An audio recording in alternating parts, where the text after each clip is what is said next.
प्रिय दोस्तों, नमस्कार, जय हिंद। मैं संदीप कुमार आज आप सभी को इस वीडियो के माध्यम से लुमिनस इकोवाट पीसीबी में कुछ फॉल्ट के बारे में जानकारी देंगे। जैसा कि आप वीडियो में देख रहे हैं, मेंस ना लेना, चेंज ओवर न करना। जब हमारा इन्वर्टर यूपीएस मोड पर, इको मोड पर चल रहा होता है, जब हम उसमें करंट देते हैं तब वह यूपीएस मोड से मेंस मोड पर नहीं आता, चेंज ओवर नहीं करता। इसी फॉल्ट को हम इस वीडियो के माध्यम से, डायग्राम के माध्यम से समझेंगे। यह जो हमारी है, यह हमारी माइक्रो आईसी है। माइक्रो आईसी की जो पिन नंबर 1 और पिन नंबर 7 होती है, वही दोनों पिन चेंज ओवर के लिए डिपेंड करती है। उसी दोनों पिनों की वजह से हमारा जो इन्वर्टर है वह चेंज ओवर करता है। इसलिए हम जो डायग्राम में बनाए हैं केवल वही दो पिन दर्शाए हुए हैं।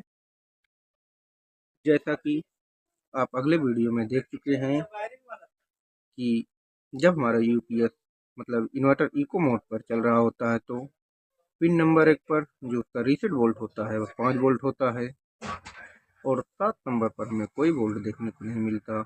लेकिन जब हम एसी करंट देते हैं उसे चार्जिंग के लिए, तब उस कंडीशन में माइक्रो आईसी के पिन नंबर 1 पर जो 5 वोल्ट होता है वह ड्रॉप होकर 2.5 वोल्ट हो जाता है और पिन नंबर 7 पर जो है हमें 1.6 वोल्ट देखने को मिलेगा। तब हमारा इन्वर्टर जो है चेंज ओवर करेगा।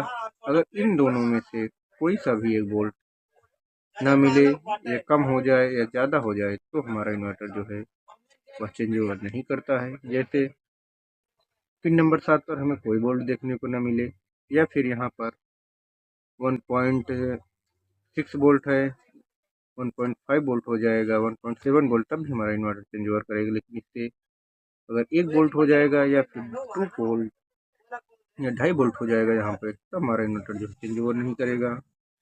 दूसरा, जो पिन नंबर 1 है, अगर इस पे मेंस देने पर भी यहाँ पर 5 वोल्ट ही शो करेगा, तब भी हमारा इन्वर्टर जो है वह चेंज ओवर नहीं करेगा। अब इन दोनों पिनों पर वोल्टेज कैसे आता है उसी को हम अब इस डायग्राम के माध्यम से आपको समझाते हैं। सबसे पहले जब हम एसी देते हैं तो जो हमारी दो पिनें होती हैं, और एन मतलब जहाँ पर रेड इनपुट लिखा हुआ था और ब्लैक न्यूट्रल लिखा हुआ था, उन पिनों पर हमें 220 वोल्ट 240 वोल्ट एसी देते हैं। वहाँ से होते हुए एक 1 यूएफ जो C7 होता है, वहाँ पर एक कैपेसिटर लगा हुआ होता है जो कि आपको चपटी में देखने को मिलेगा, चपटा चौकोर में लगा हुआ होता है। उसके बाद एक R10 100 के रेजिस्टेंस और दूसरा R11 100 के रेजिस्टेंस के माध्यम से होते हुए ये जो हमारी कॉइल लगी हुई होती है, देखने में आपको प्लेट में एकदम रिले के जैसे देखने को मिलेगा, लेकिन उसकी वह कॉइल होती है उसमें केवल 4 पिन होती हैं, जबकि आपको जो रिले लगा हुआ होता है छोटा सा, उसमें आपको 5 पिन देखने को मिलेगी। वो जो कॉइल होती है उस कॉइल को आप उल्टा सीधा चाहे जिस तरीके से लगाएंगे आप लगा सकते हैं। जो कॉइल का इनपुट पॉइंट होता है उस पर आपको इस R10 R11 जो 100 के रेजिस्टेंस होते हैं उससे ड्रॉप होकर आपको कॉइल के जो इनपुट साइड होता है उस पर 4 वोल्ट देखने को मिलेगा। और जो कॉइल से आउट होता है वोल्टेज, जब इस कॉइल के माध्यम से जो वोल्ट आउट होता है तो इस साइड हमें 3 से 5 वोल्ट आउटपुट रूप में देखने को मिलेगा। और उस जो डीटी होता है उसके दोनों पिने से एक R43 10 के रेजिस्टेंस के माध्यम से दोनों को शॉर्ट किया हुआ होता है, दोनों पिन पर, जिससे किसी भी कंडीशन पे डीटी अगर जल जाए या कुछ हो जाए तो इस साइड पे हमारा हाई वोल्ट उत्पन्न ना हो, जिससे हमारा आगे का कंपोनेंट जो है खराब ना हो। जो यहाँ से DC volt AC volt out होगा 3 से 5 से 4007, जो 4 डायोड लगे हुए थे ब्रिज के रूप में, एक डीसी के रूप में कन्वर्ट कर देते हैं। इससे यहाँ से 2 वोल्ट निकलता है, जो एक माइक्रो आईसी की पिन नंबर 7 पर 1.6 वोल्ट पहुँचाता है। दूसरा जो माइक्रो आईसी के पिन नंबर 1 पर 5 वोल्ट को ड्रॉप करके 2.5 वोल्ट में पहुँचाता है। चलिए अब हम पहले पिन नंबर 1 को समझ लेते हैं। इस पे जो यूपीएस मोड पर 5 वोल्ट होता है वह ड्रॉप कैसे करता है।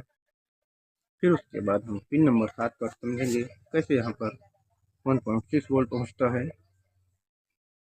चलिए पिन नंबर 1 पर सबसे पहले जो वहाँ के डीटी से जो वोल्ट आउट होता है, वहाँ के डायोड के पहले से ही एक एसी वोल्ट जो है वह लेकर एक करंट के माध्यम से होते हुए R5 22 के रेजिस्टेंस के माध्यम से होते हुए Q32 जो एनपीएन ट्रांजिस्टर है उसके बेस पर आता है।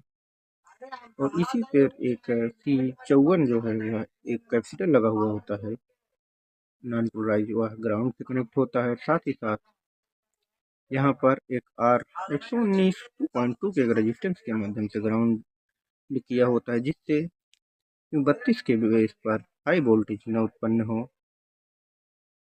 और यहाँ पर जो है 1.7 वोल्ट या 0.7 वोल्ट के आसपास आपको देखने को मिलेगा। और इसका जो कलेक्टर है मतलब एमीटर जो है, एमीटर को आप जो यह डायोड है मतलब जो डायोड के द्वारा और जो बैटरी का ग्राउंड है दोनों एक होता है। और इस डायोड के ग्राउंड से होते हुए जो इसका 32 का एमीटर पॉइंट है या ग्राउंड से कनेक्ट होता है या माइनस का पॉइंट होता है। जब हम एसी वोल्ट देते हैं तो इधर से वोल्ट होकर इस साइड पर हमें 0.7 वोल्ट या फिर 1 वोल्ट देखने को मिलता है। तो वह तब हमारा जो Q32 एनपीएन ट्रांजिस्टर वह ऑन हो जाता है। ऑन होने के बाद अगर ऑन होने के बाद जो है जब कलेक्टर और एमीटर आपस में स्टार्ट होते हैं तो इधर एमीटर का ग्राउंड जो है वो कलेक्टर से आउट कर देता है, जिससे इस यहाँ पर जो हमें 5 वोल्ट देखने को मिलता है यूपीएस मोड पर, वह वोल्टेज जो है ड्रॉप होकर 2.5 वोल्ट में कन्वर्ट हो जाता है। अगर यहाँ पर ज़्यादा वोल्ट आ जाएगा 1.5 वोल्ट से, तब आपका यहाँ पर 2.5 वोल्ट ना होकर और उससे कम वोल्टेज ड्रॉप हो जाएगा, जिससे तब भी आपका इन्वर्टर जो है चेंज ओवर नहीं करेगा। क्योंकि जब इस पे ज़्यादा वोल्ट आएगा तो ग्राउंड जो है ज़्यादा इस साइड से आउट होगा, ज़्यादा आउट हो जाएगा तो इससे वोल्टेज और कम हो जाएगा। इस प्रकार से यहाँ का वोल्टेज ड्रॉप होता है। अब दूसरा पिन नंबर 7 पर हमारा वोल्टेज जो है कैसे बनता है।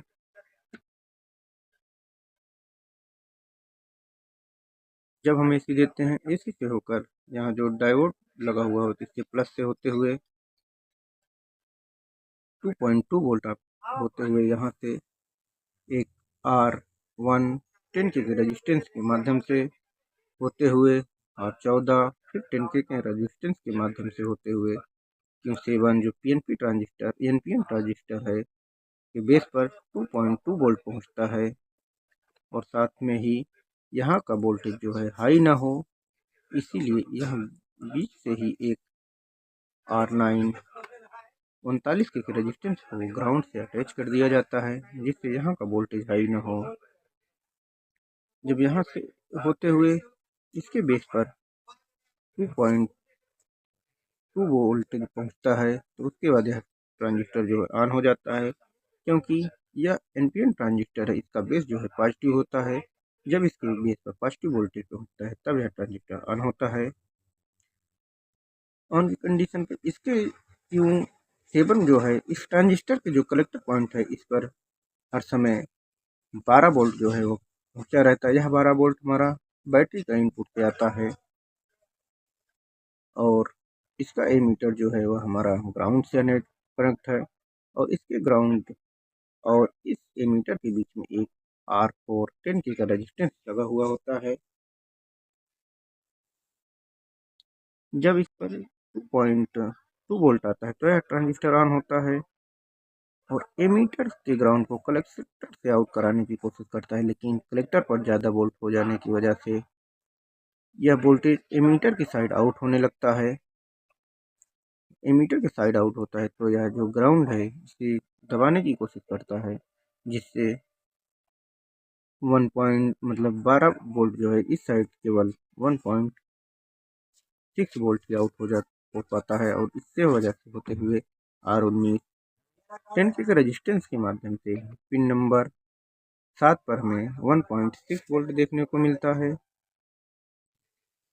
अगर यह रजिस्टेंस ओपन हो जाएगा, अगर यह रजिस्टेंस न लगा हुआ होता, अगर यह डायरेक्ट होता, तब यहाँ पर वोल्टेज आता, लेकिन जब यह ट्रांजिस्टर ऑन होता 2.2 वोल्ट से, तब यह जो वोल्टेज जो हमारा यहाँ पर 1.6 वोल्ट जाता है या और ड्रॉप हो जाता, तब वोल्टेज यहाँ पर नहीं पहुँच पाता। इस प्रकार से यहाँ पे हमारा पिन नंबर 1 पर 2.5 वोल्ट और पिन नंबर 7 पर 1.6 वोल्ट पहुँचता है। अब हम आपको फॉल्ट के बारे में बताते हैं। अगर पिन नंबर 1 पर यूपीएस मोड पर 5 वोल्ट है, मेंस देने पर यहाँ पर 2.5 वोल्ट नहीं हो रहा है, तो उस कंडीशन में आप सबसे पहले पिन 32 को चेंज करें, R5 22 के रेजिस्टेंस को ओपन के लिए चेक करें, साथ ही R19 2.2 के रेजिस्टेंस जो है इसकी वैल्यू को कम हो जाने के लिए चेक करें, क्योंकि इसकी वैल्यू अगर कम हो जाएगी तब यहाँ पर क्यों क्यों 32 के बेस पर वोल्टेज कम बनेगा, जिससे यह ट्रांजिस्टर काम नहीं करेगा, तो यहाँ पर वो जो है वोल्टेज ड्रॉप नहीं हो पाएगा। अगर पिन नंबर 7 पर जो है 1.6 वोल्ट ना बने, तो उस कंडीशन में आप R19 10 के रेजिस्टेंस को ओपन के लिए चेक करें तथा हाई वैल्यू के शिफ्ट के लिए चेंज करें। साथ ही साथ Q7 ट्रांजिस्टर को आप एक बार बदल के देख लीजिए, और R114 10 के रेजिस्टेंस इसकी वैल्यू को शिफ्टिंग के लिए चेक करें। साथ अगर यह जो C52 कैपिटल लगा हुआ है नॉन पोलराइज, अगर यह स्टार्ट हो जाएगा तब भी आपका इस पर वोल्टेज जो 2.2 वोल्ट है नहीं बनेगा। अगर यह 2.2 वोल्ट नहीं बनेगा तब आपका एक ट्रांजिस्टर काम नहीं करेगा, जिससे आपके पिन नंबर 7 पर वोल्टेज नहीं बनेगा।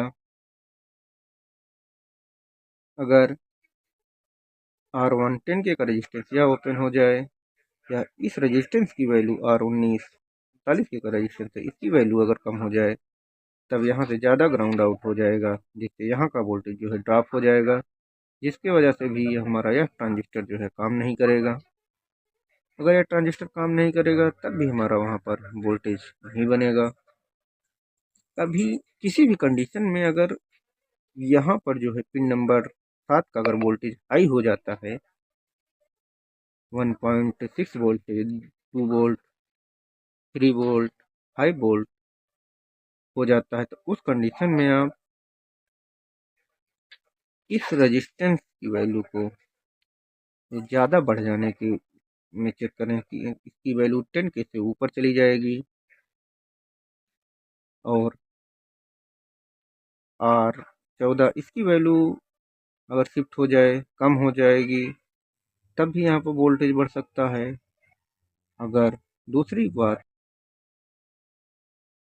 जो है, अगर ये जो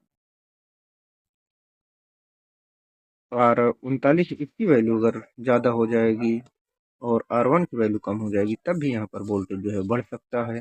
अगर यहाँ पर वोल्टेज बढ़ जाएगा तो यह 12 वोल्ट इस साइड से ज़्यादा आउट होकर यहाँ पर ज़्यादा वोल्टेज आपको पिन नंबर 7 पर देखने को मिलेगी। लेकिन आपको एक शॉर्टकट तरीका हम बता देते हैं।